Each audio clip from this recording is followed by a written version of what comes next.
which makes me wonder about the authenticity of my own blackness. I've never heard anyone call me a real black girl. In fact, I've only ever heard the opposite. I bet he never has to deal with white people telling black jokes around him. Must be nice. 4. A back of the classroom, forehead perpetually glued to his desk kind of student. Really adds to his mystique. He never shares his thoughts in class, so suddenly having access to them must be why I'm so shell-shocked right now. 5. Not materialistic like the other boys at our school. He couldn't care less about brand names. If it still works, it's good enough for him. I like that. I consider myself pretty low maintenance, too. 6. Conscientious of how he smells. I can smell him from here, and it's nothing like the obnoxious colognes the other boys wear. Carter simply smells clean. 7. Unwilling to date girls from our school, which is quite disheartening. 8. A player?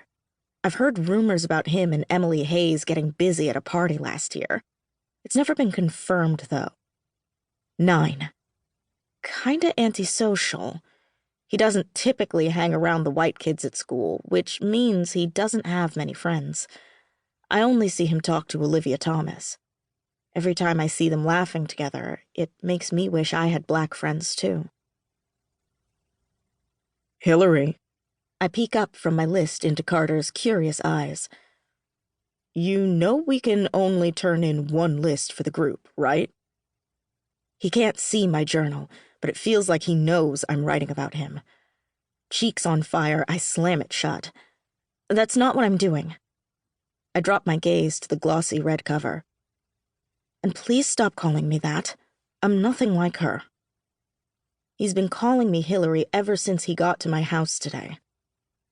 He stepped out of Auden's Nissan Versa, looked up at my house like he was Will in The Fresh Prince of Bel-Air, and said, "Yo, I didn't know you lived like this.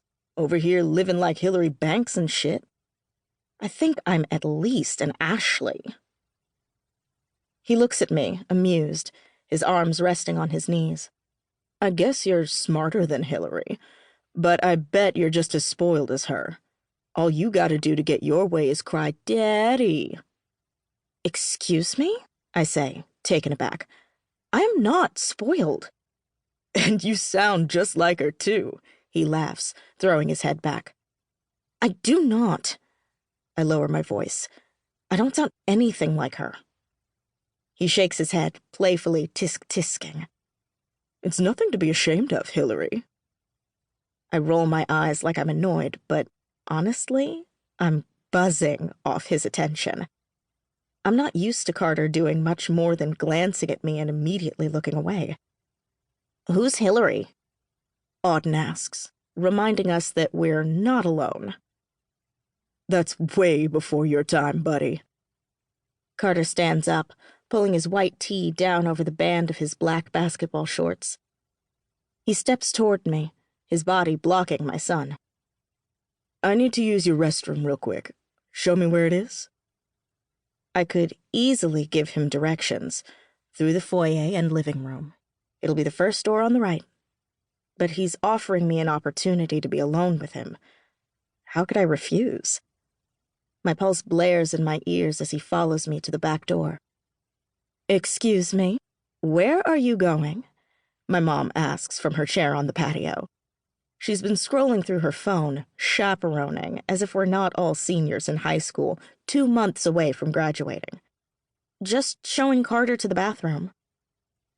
She turns back to her phone. "Okay, come right back, Quinn." I stop myself from sighing. I mean, I get it. She's not used to me having a boy in the house who isn't our neighbor, Matt. Especially not a tall, dark, and handsome black boy. When the door shuts behind him, I'm acutely aware of how big and empty the kitchen is. How we're completely alone. How, as I lead him into the living room, I have no idea where his eyes are. I run my hair from the back of my neck over my shoulder. "Nice house you got here, Hillary." I turn around and walk backward.